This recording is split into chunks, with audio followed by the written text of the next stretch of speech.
Hi, I'm Mike Noter.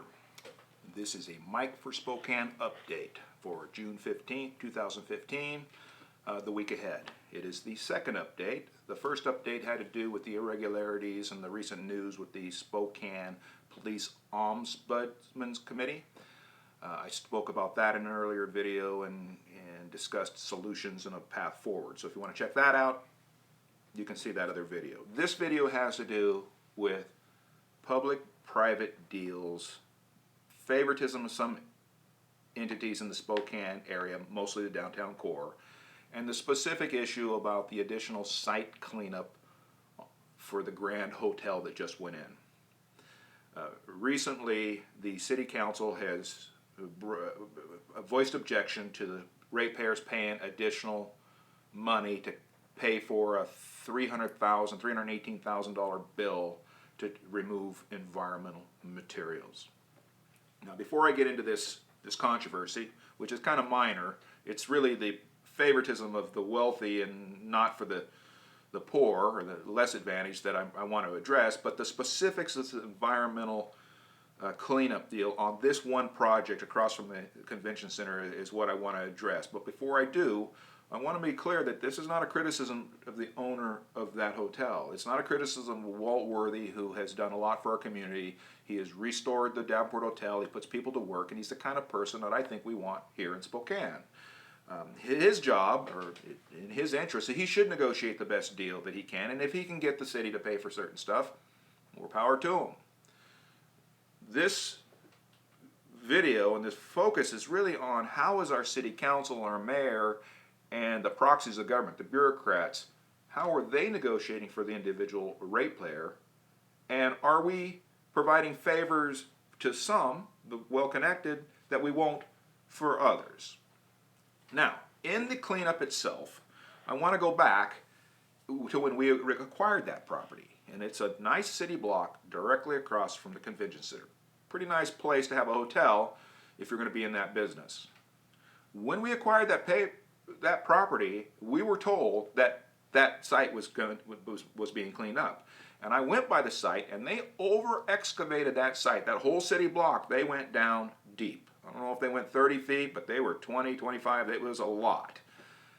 This is relevant because for two reasons. One, did they clean it up back then when they said, or not? Are they telling the truth then, or are they misleading us now? And the other thing is when they pulled all that material out and hauled it away, they brought in clean material that's worth money. That's a whole city block going down 10, 20 feet plus is a lot of material. To have that material probably could cost as much as the environmental cleanup that they're wanting charged now.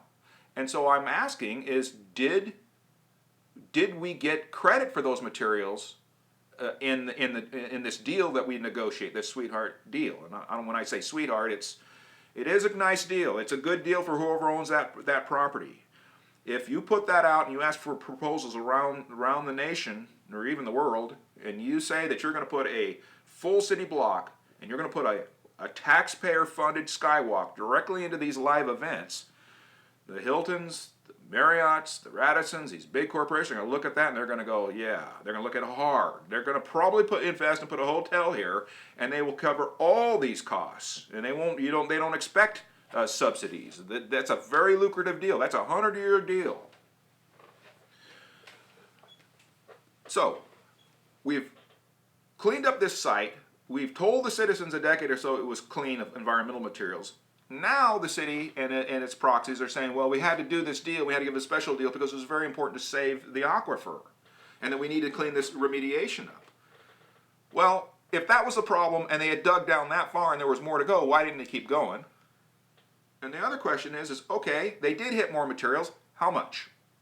How many yards? They had an extra footing, deeper footings, they had utility trenches. How many yards? It's unlikely if they're doing big footings and utility trenches are going to get but 100 or 200 yards. I did environmental, I was a civil contractor, demolition contractor, and did public works all around the Northwest for 25 years. I know how to move those materials. For the last 20 years, I could move those materials cheaper than the average citizen can get rid of garbage here in Spokane.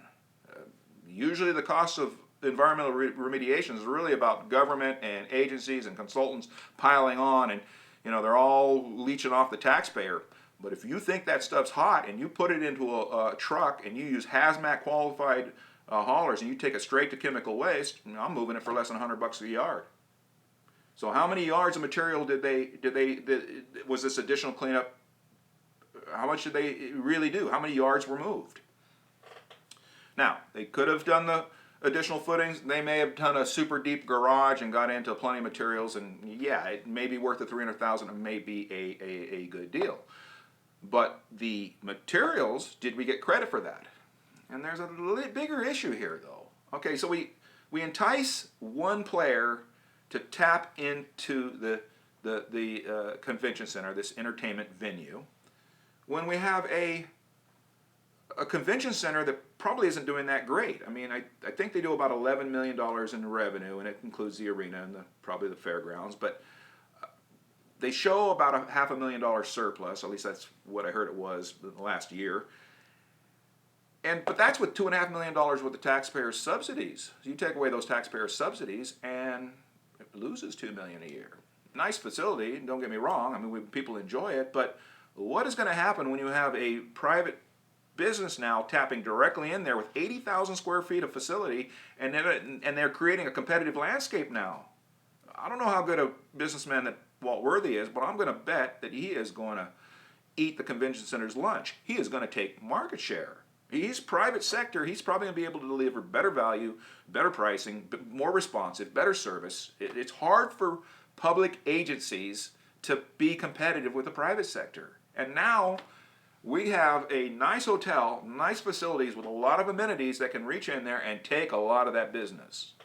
How does that help the taxpayer? The people that pay for that convention center, that subsidize with public resources, that subsidize that convention center, what's going to happen? Is that going to be $2, $3, $4 million worth of additional losses? I don't know. It's something we need to look at, which is why these public-private deals, they don't stand alone. They ripple. There's a lot of impacts on down the line that our elected don't really think out. They're in a hurry to give away freebies to entice people, but they only want to give these freebies and these subsidies and these benefits to the wealthiest in Spokane. They don't extend these to people up in Hilliard. Nobody's doing this for the Northtown Mall. And so now there's this global plan, it appears, that they want to create these attractions in down in the River Park area. We want to ring the River Park area with these hotels owned by the wealthiest. So they put in attractions that will bring people into the neighborhood so they will stay in the hotels and they'll shop in the mall. I'm not sure what type of attractions that they're going to bring, but a lot of times these amusement things are problems in their own right. They tend to bring in an element that raises the crime rate. Usually kids and people are hanging on that don't know where to go. They end up hanging around and they start robbing people or they vandalize and that. But also you build these attractions and they tend to run at a loss. They tend to not... They need to be subsidized. Over the years, you can't keep them running, so the taxpayer pays to build them, which, on the concept that it's economic revitalization, that's going to help the mall owners and the hotel owners. But will it be running at a profit in 10 years and 20 years, or will the next city council and the next mayor have old assets running at a loss that they will have to manage? And the individual ratepayer and citizen, they pay to have it built, then they pay to have it operated, and then if they go down to the River Park Square and they want to enjoy those amenities, they're probably going to have to pay for it again. So they pay 2 or 3 times. This investing for the downtown core and using taxpayer money and subsidies isn't fair to Hilliard. It isn't fair to the Northtown Mall. It isn't up at 5 Mile and Indian Trail and their other places. They don't get that kind of benefits. It's only the wealthiest people who have the accountants, who can handle the risk, seems to need the incentives, but nobody else gets them. The big example of that in our history is the River Park Square fiasco. Taxpayers end up paying $80 million for a garage that was probably never worth more than $7 million, and we don't even own the garage. Very big controversy. A lot of people left our area, and they won't invest in our Spokane because of that raw deal. It's a stain on our history, really. The same kind of thing is happening today.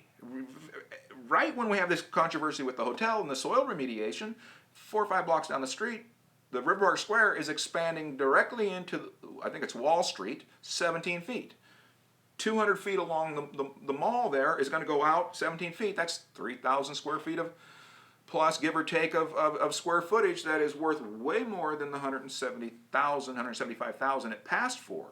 City Council doesn't have a problem with it. Mayor doesn't have a problem with it. Oh, we're revitalizing downtown.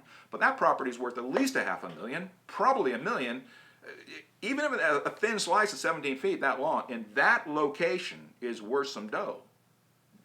Why does the owners of the mall, which really is the owners of the paper who shapes our opinions, why do they get that benefit when on down the road, people trying to put in little sidewalk cafes, they have to jump through all kinds of hoops. They don't get to accommodate the sidewalk, and they don't get to go into the roadway.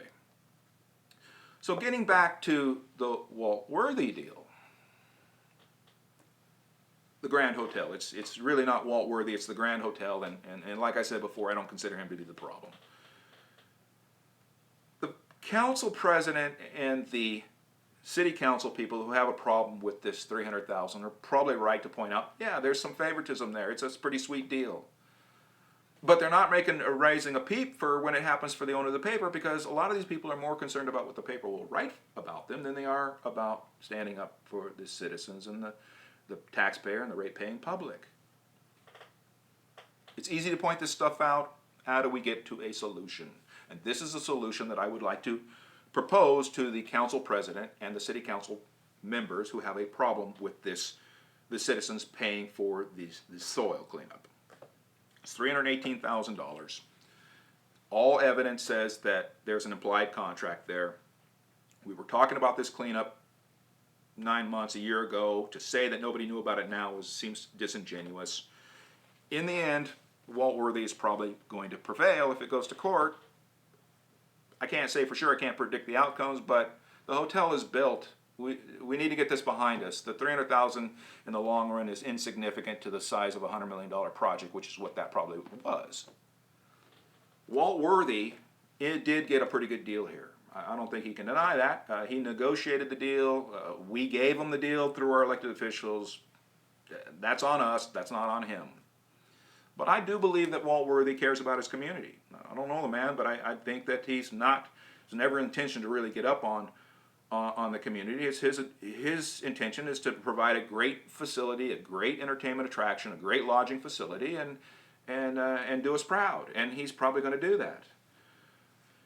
But there's a smell issue here. There's a stigma that it isn't going to go away, and I don't like partisan forces, left or right, going around and around on this thing, and tarnishing what should be a grand opening and a good thing for our community long term. So I'm going to propose this. Walt Worthy is probably in his 60s. I don't know how old he is, but he doesn't live forever. And in 20, 30 years, or however long, he's probably going to pass on, right? I would suggest that we propose to Mr. Worthy that say, all right, we know there's a dust up here. We're going to pay for this $300,000, and we want it in your hands, because really we all know that $300,000 in the private sector